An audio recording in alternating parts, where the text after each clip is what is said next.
the background from the first reading from Exodus was that the Pharaoh had ordered that all of the 2-year-old boys and younger should be killed because he was trying to weaken the Hebrew people against fighting him in the future. And Moses' mother was very afraid, obviously, for her child. And so she put him in that basket and floated him down the river and had Moses' sister watch and see what would happen.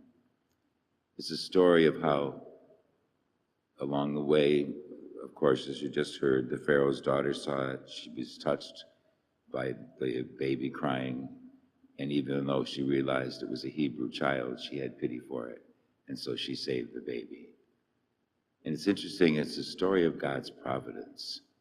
That God's got a plan, and everything that happens was according to his plan. Here, where the Pharaoh is trying to kill the Hebrew babies, this one gets saved. And this one, Moses, would grow up to be the ones who would free the people from slavery in Egypt. He would stand against the Pharaoh. All part of God's plan. We hear about that and we know, and I'm always amazed at God's providence. And in our own lives, we should look and see the providence of God. Like 3 things happened this weekend that reminded me of this. Saturday morning, everyone's getting ready for the picnic. And the people who were supposed to move those huge mounds of stone and dirt had not done it. Well, where do you find someone on Saturday morning? And so one phone call, and within 20 minutes, there were people here hauling that stuff away. What are the odds of that happening? To me, it was divine providence, that we could find somebody we could set up that whole part there where the tents and everything had to be, and all that got done.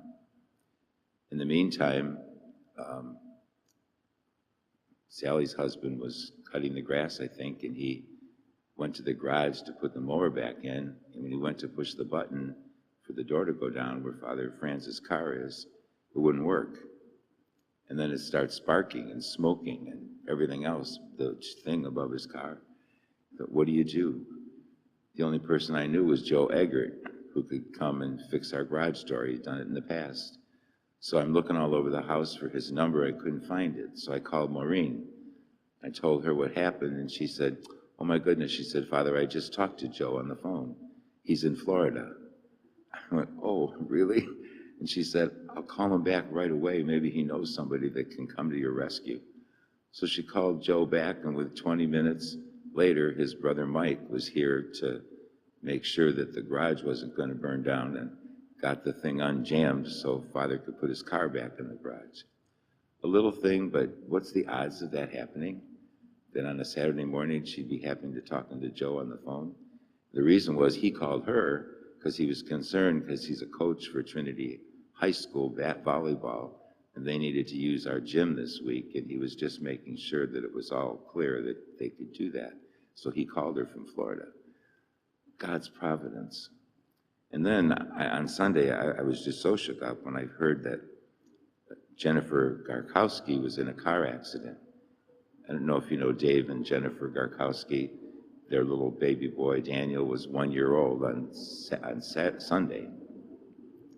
Apparently Saturday, they were at some relative's house just celebrating the baby's birthday.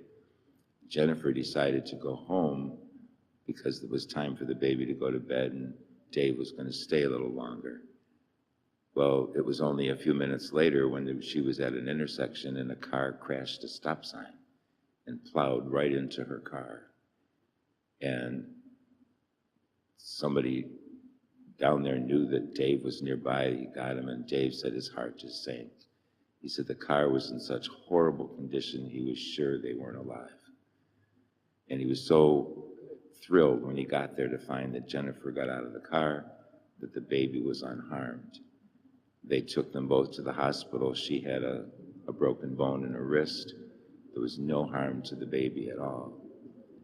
And then Dave said, you know, Father, he said, the car was brand new. He said, neither Jennifer nor I ever had a brand new car in our life before. And just last couple weeks, we bought this brand new car. He said it only had 200 miles on it. And he said if they had not had that car, they never would have survived because of all the safety measures that were there, the bags that blow up so you don't get hurt and all that stuff. Because he said they just had this small, old little car with no safety measures on it at all.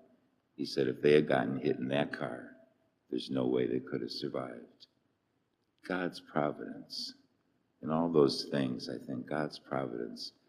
If you're a person of faith, that's what you see, that God was there making things happen the way they did. If you're not a person of faith, you don't see it. These were people of faith in the Old Testament who saw that God was working.